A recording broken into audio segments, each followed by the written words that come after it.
Hello and welcome to the एक्नोफेयर। मैं केश मिश्रा आप सभी का अपने इस चैनल पर स्वागत करता हूं। गुड मॉर्निंग, सुप्रभात। और इस करंट अफेयर की क्लास में स्वागत है आप सभी का। देखिए, आप लोगों में से जो भी यूपीएससी की या स्टेट एग्जाम की किसी की भी तैयारी कर रहे हो, किसी भी गवर्नमेंट एग्जाम की तैयारी कर रहे हो, उनके लिए ये क्लास बहुत ही ज़्यादा महत्वपूर्ण होती है। क्योंकि इसमें मैं Economics Times, Indian Express, the Hindu, Jansatta Express, इन सभी की हिंदी और इंग्लिश दोनों न्यूज़ को एनालिसिस करने के बाद जो आपके एग्जाम के लिए इंपॉर्टेंट होती हैं उनको लेकर आपके सामने आता हूँ। तो करंट अफेयर की क्लास में अगेन स्वागत है आप सभी का। जो लोग भी क्लास से जुड़ चुके हैं वो क्लास के लिंक को कॉपी करें, अपने दोस्तों तक शेयर करें, जिससे से ज़्यादा लोग क्लास से जुड़ सकें। तो आइए देखते हैं आज आपके लिए मैं क्या लेकर आया हूँ। देखिए, आज आपके लिए कुछ महत्वपूर्ण चीज़ें हैं, जैसे एक एक्सरसाइज इंटरेक्शन 2024, ये फर्स्ट टाइम जो है कंडक्ट की गई है, जो आपके लिए इंपॉर्टेंट है। इसलिए इस एक्सरसाइज इंटरेक्शन 2024 पे हम लोग बहुत डिटेल्ड में डिस्कस करेंगे, ठीक है।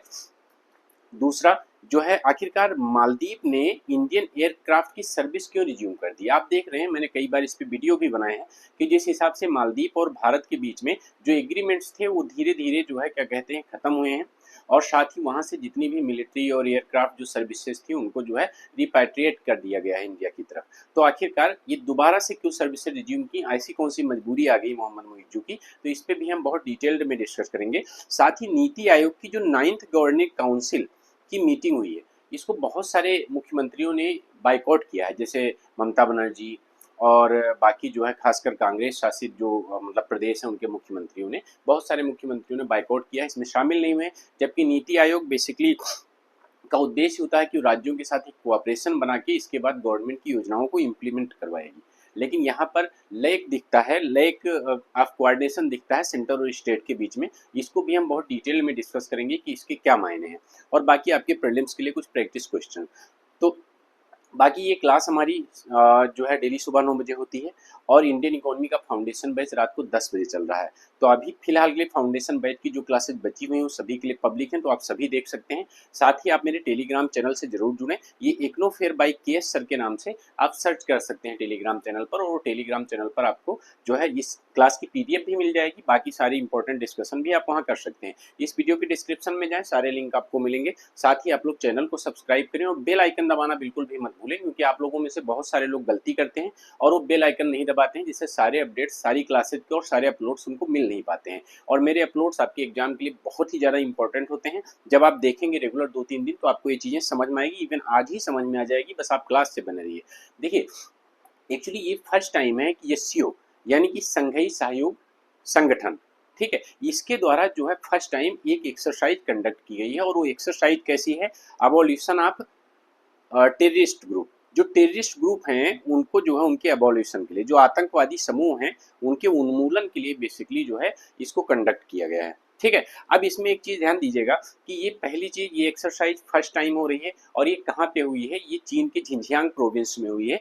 झिंजियांग प्रोविंस मतलब बेसिकली जो उइगर मुस्लिम्स हैं उनका एरिया है। उनके लिए एक हिसाब से देखा जाए तो इसको कहीं कहीं इंडिपेंडेंट उइगर रीजन भी बोला जाता है, ठीक है। और साथ ही जो है इस एक्सरसाइज का नाम याद रखिएगा कि इंटरेक्शन 2024, इसका नाम इंटरेक्शन इसलिए रखा गया है क्योंकि जो भी एससीओ के सदस्य हैं, जो भी 10 मेंबर्स, वो 10 मेंबर्स ने इसमें हिस्सा लिया है। और साथ ही उनके बीच में इस चीज़ के इंटरेक्शन को बढ़ावा देता है कि हाँ, आतंकवादी गतिविधियों से कैसे निपटा जाए, आतंकवादी समूहों का उन्मूलन कैसे किया जाए। खैर, ये इस बार चीन की अध्यक्षता में जरूर हुआ है, लेकिन चीन जो पाकिस्तान को इतना सपोर्ट करता है, अब इस तरह की एक्सरसाइज के बाद कहीं ना कहीं उसकी जवाबदेही बनेगी कि वो पाकिस्तान जैसे देशों से जो है अपना मुंह मोड़े, या मतलब उनको उनके जो आतंकवादी गतिविधियां हैं उन पे भी लगाम लगाने की कोशिश करे।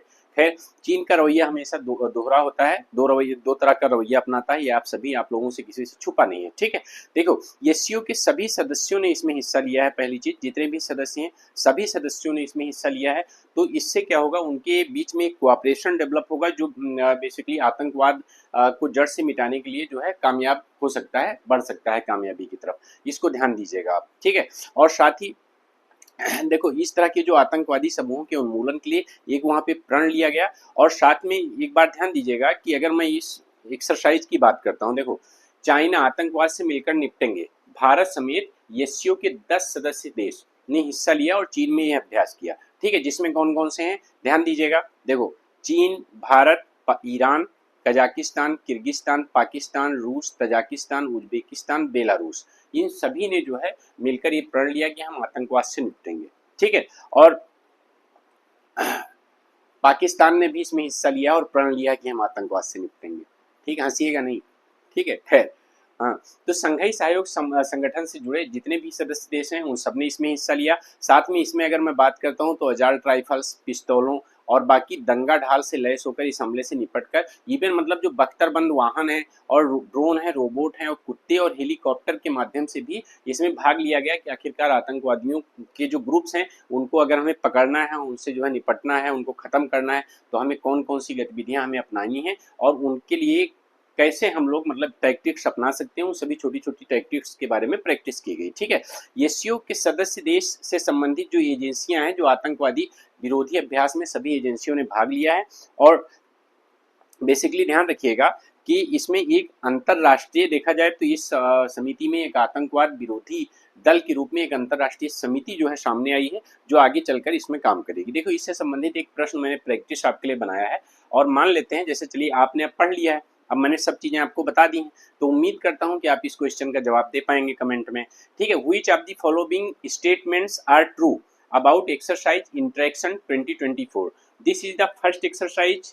ठीक है, this is the first exercise conducted between BRICS countries. ठीक है, मतलब जो ब्रिक्स मेंबर हैं उनके बीच में ये पहली बार ऐसी एक्सरसाइज हेल्ड हुई है। दूसरा, it has been conducted in Xinjiang province of China. Objective of this exercise was to ensure financial stability and economic cooperation, none of the above. आपको इसमें से बताना है कि कौन सा कथन सत्य है कि जो अभ्यास इंटरेक्शन 2024 है उसके बारे में ब्रिक्स सदस्यों के बीच ये आयोजित किया गया है, यह चीन के झिंझियांग प्रांत में आयोजित किया गया है। इस अभ्यास का उद्देश्य वित्तीय स्थिरता और आर्थिक सहयोग को सुनिश्चित करना है और उपयुक्त में से कोई नहीं। आपको बताना है इसमें से कौन सा कथन सही है। मैं इसका उत्तर नहीं बता रहा हूं क्योंकि मैंने पूरा टॉपिक आपको पढ़ा दिया इससे संबंधित। अब आपको इसका जवाब कमेंट में देना है कि आखिरकार इसका सही जवाब क्या है। ठीक है, तो इसका जवाब आप कमेंट में दीजिए, मुझसे उम्मीद मत करिएगा कि मैं बताऊंगा। कमेंट में अगर किसी का सवाल, जिसका सवाल सही आएगा मैं उस पर जरूर कमेंट कर दूंगा कि हाँ यू आर ट्रू, और उससे आप लोग देख लीजिएगा। ठीक है, फिलहाल के लिए मैंने सब बता दिया है, तो कुछ ऐसा इसमें है नहीं जो आप कर ना पाए। अगर उसको पढ़ाने के बाद भी अगर इस सवाल को आप ना कर पाए तो तैयारी छोड़ दीजिए। ठीक है, इसी के साथ मैं आपसे बताना चाहूंगा आप सभी लोग चैनल को सब्सक्राइब करिए, बेल आइकन दबाना बिल्कुल भी मत भूलिए, और पीडीएफ के लिए और किसी भी जो है समस्या के लिए आप मेरे टेलीग्राम चैनल से जरूर जुड़ें। ये @ इग्नोफेयर के नाम से आप सर्च कर लीजिए। ठीक है, आपको ग्रुप भी मिल जाएगा, चैनल भी बन जाएगा। देखो अभी क्या है, 9th मीटिंग हुई है गवर्निंग काउंसिल की नीति आयोग की।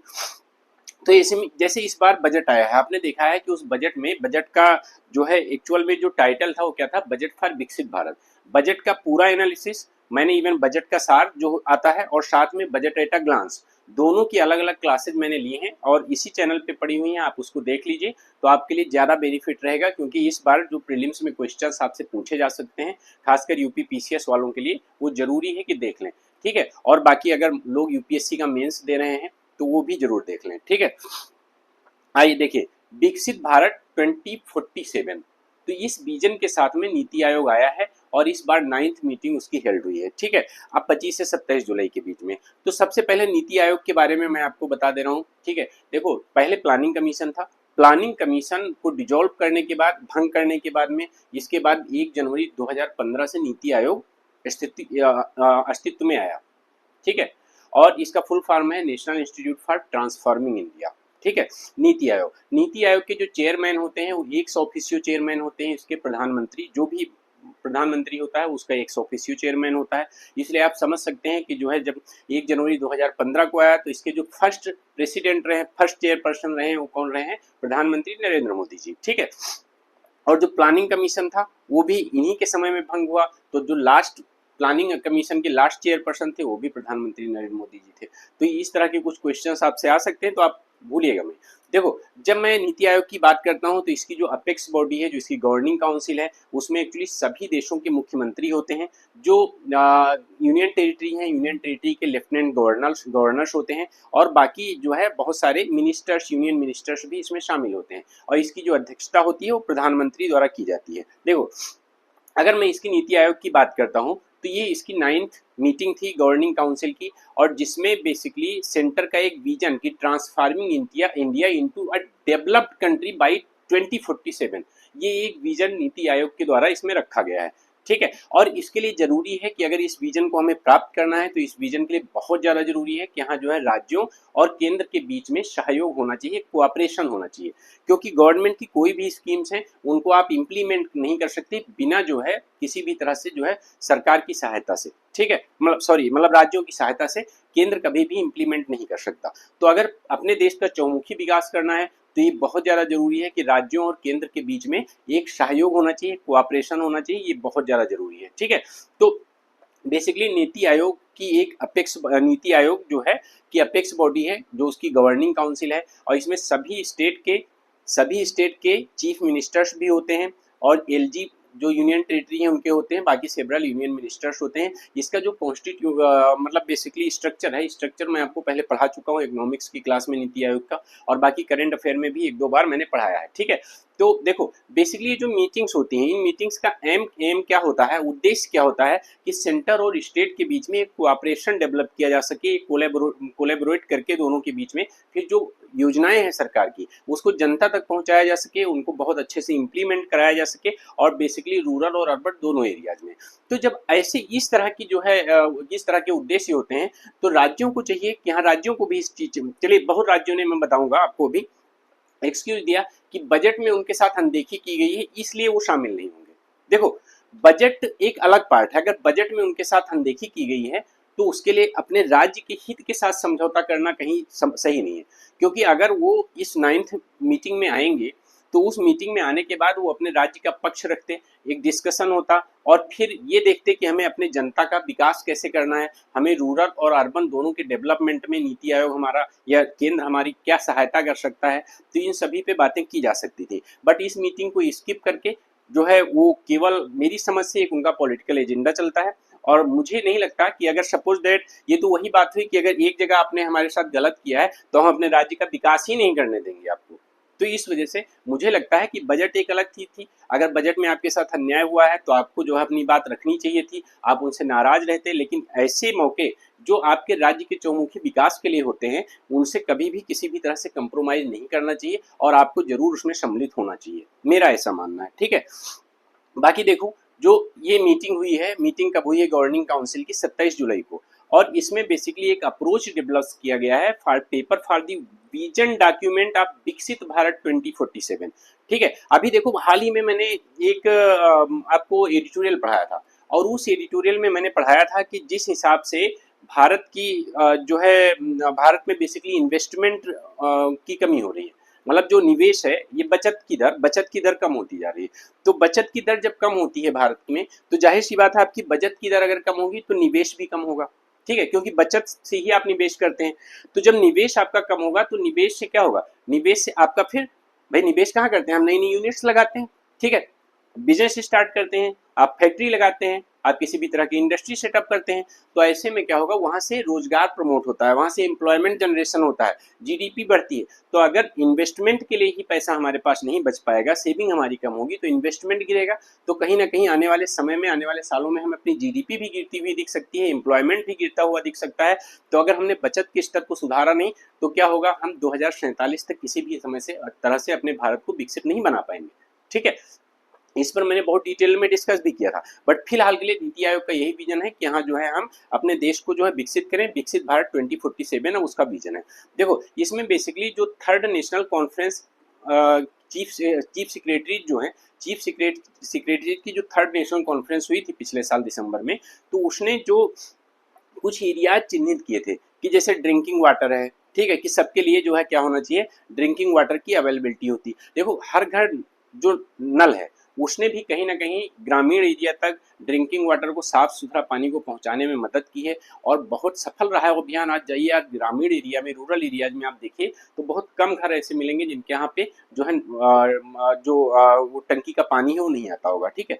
और बाकी electricity reliability, health care quality, schooling, land property digitisation, जैसे लैंड प्रॉपर्टी डिजिटाइजेशन के लिए इस बार बजट में भी प्रावधान किए गए हैं, मैंने बजट में पढ़ाते वक्त आपको पढ़ाया है, ठीक है। इसके लिए भी अलग से फंड एलोकेट किया गया है, बाकी प्रॉपर्टी के रजिस्ट्रेशन को भी जो है डिजिटल किया जाएगा इसके लिए भी, ठीक है। तो बाकी साइबर सिक्योरिटी से संबंधित और जो एस्पिरेशनल डिस्ट्रिक्ट प्रोग्राम थे और साथ में एस्पिरेशनल ब्लॉक्स प्रोग्राम बाद में स्टार्ट किए गए थे। जब एस्पिरेशनल डिस्ट्रिक्ट प्रोग्राम सफल हुआ है तो उसके बाद में एस्पिरेशनल ब्लॉक प्रोग्राम स्टार्ट किए गए थे।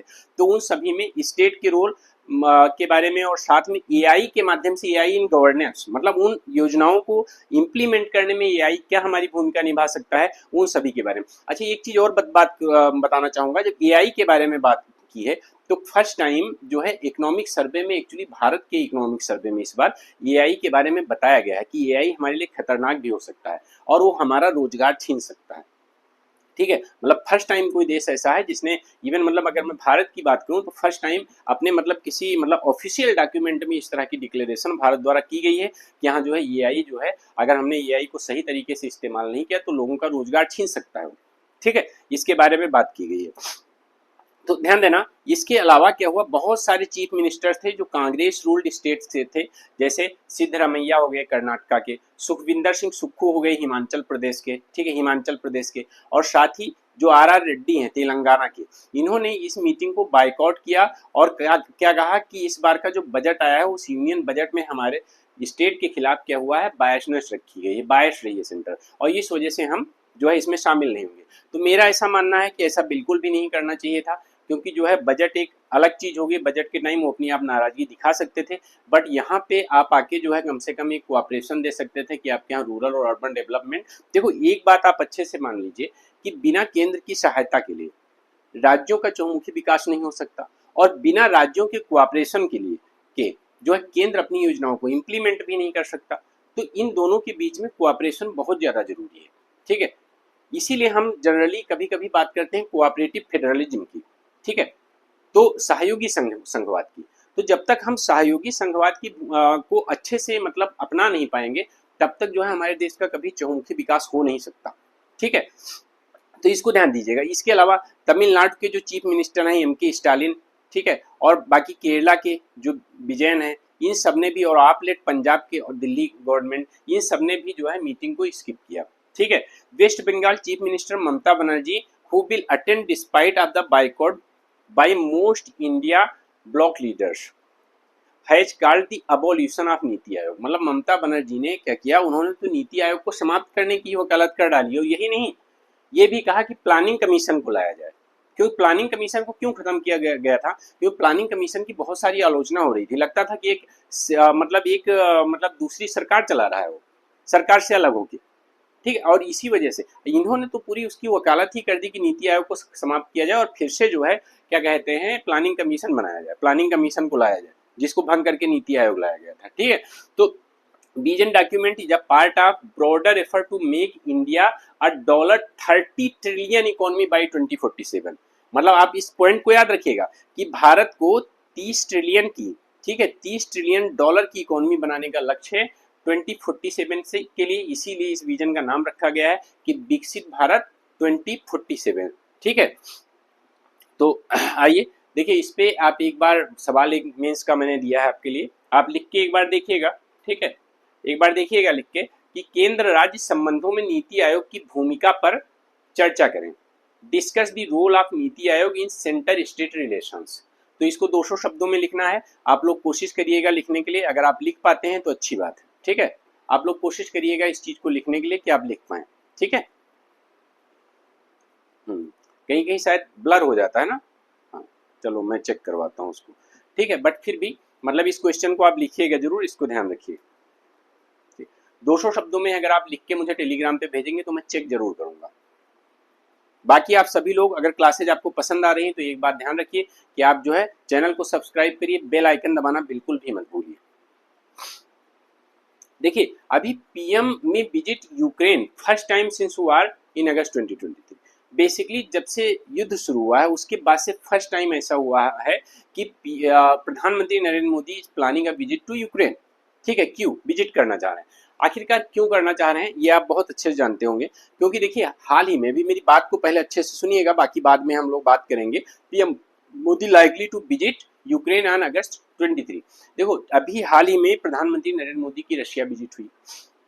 उस रशिया विजिट पे मैंने एक वीडियो अलग से बनाया हुआ पूरा कि उनका कैसे वहाँ ग्रैंड वेलकम होता है और उनको वहाँ का सबसे जो है हाईएस्ट सिविलियन अवार्ड दिया जाता है, ठीक है, सेंट एंड्रयूज।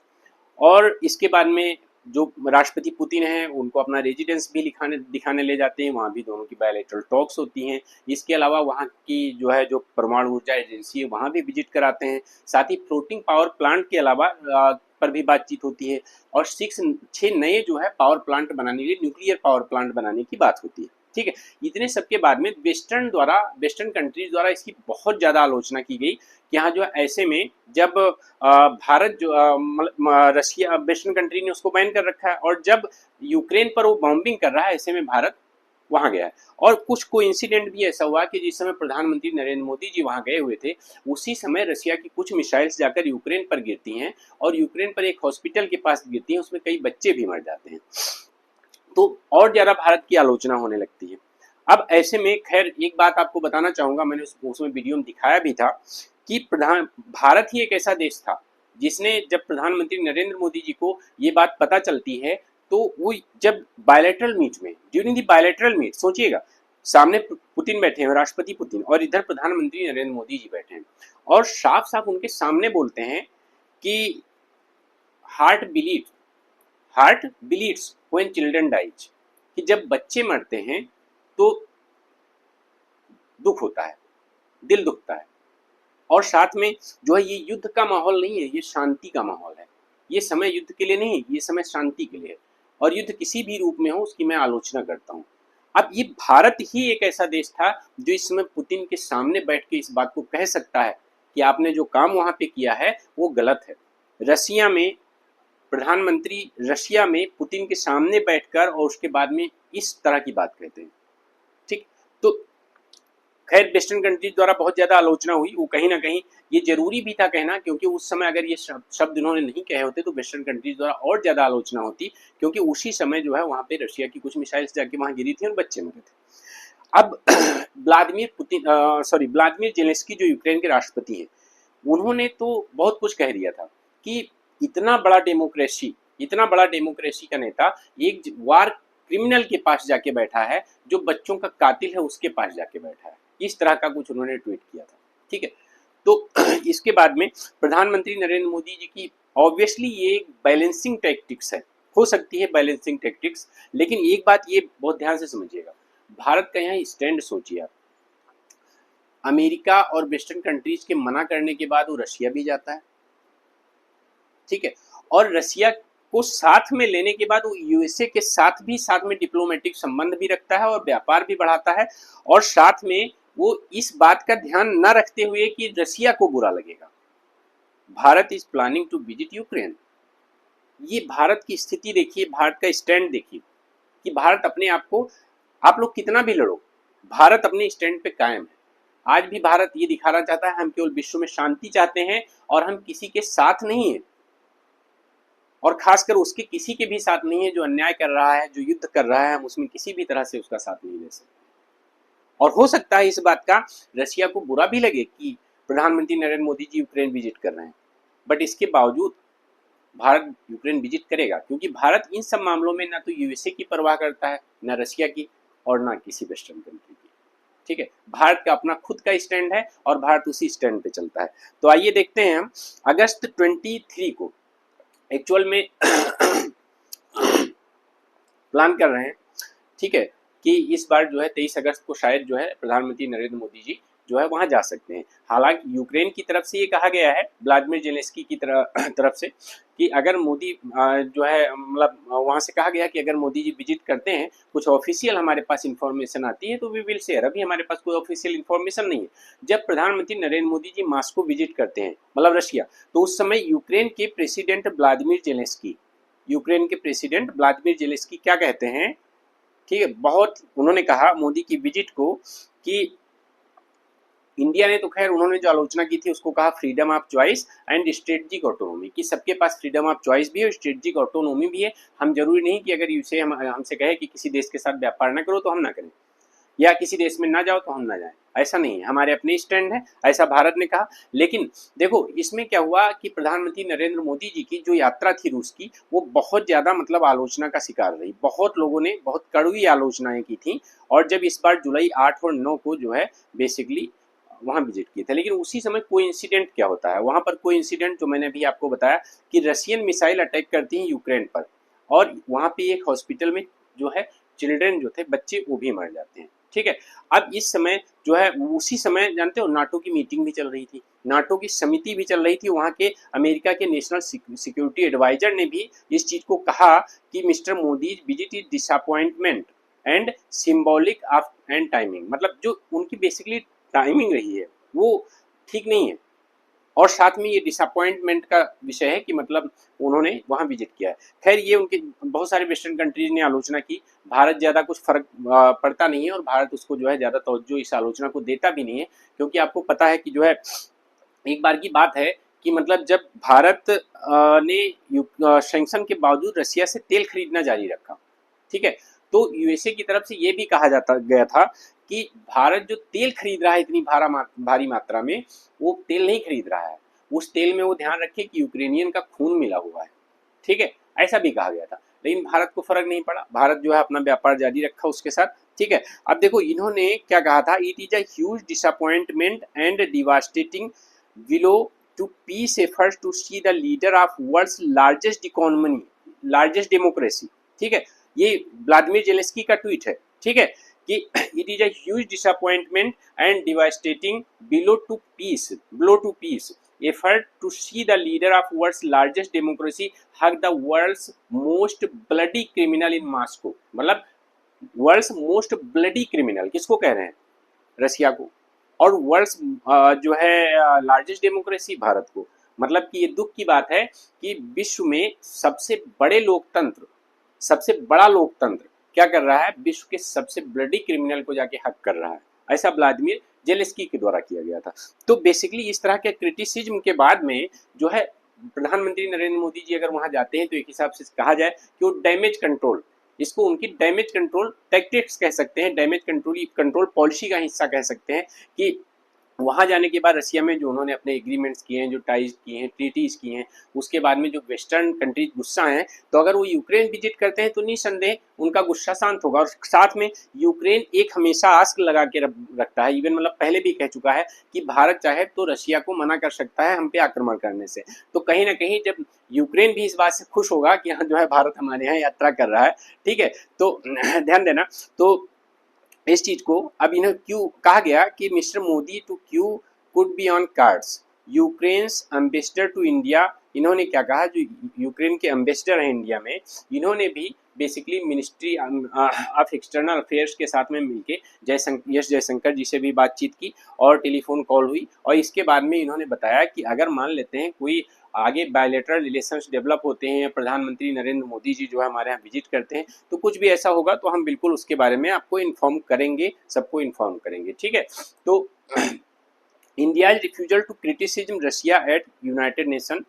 ठीक है, तो यूनाइटेड नेशन में बेसिकली जो बहुत ज़्यादा इसकी आलोचना हुई थी, यूनाइटेड नेशन के कई कंट्रीज ने भी इस विजिट की आलोचना की थी, लेकिन भारत ने उसका जवाब भी दिया था। ठीक है, तो मार्च 25 की बात है, यहाँ पर मार्च 25 में जो यूक्रेन के जो है यहाँ पे जो एम्बेसडर हैं, उन्होंने भी ट्वीट किया था और कहा था कि जो है India is an important global power with a powerful international voice, और वो चाहे तो जो है इस चीज को लेके जो है रोक सकता है। लेकिन साथ ही जानते हो इन्होंने क्या कहा था कि it's continued purchase of Russian oil despite western sanctions, stating that every barrel of Russian crude oil, मतलब every barrel of Russian crude oil that has a good portion of Ukrainian blood in it, मतलब हर एक barrel में एक अच्छा portion है Ukrainian का के ब्लड का, अगर रशिया से वो कंटिन्यू रखता है। ठीक है, लेकिन इसके बाद भी जो है क्या कहते हैं, खैर भारत को कोई फर्क नहीं पड़ा। ठीक है, तो इसको ध्यान रखिएगा। साथ ही एक अच्छी न्यूज और आपके लिए है जिसको मैं आपसे बात करना चाहूँगा।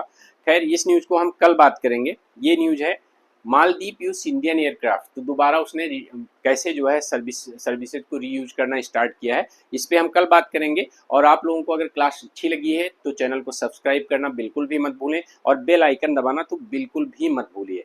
ठीक है, धन्यवाद।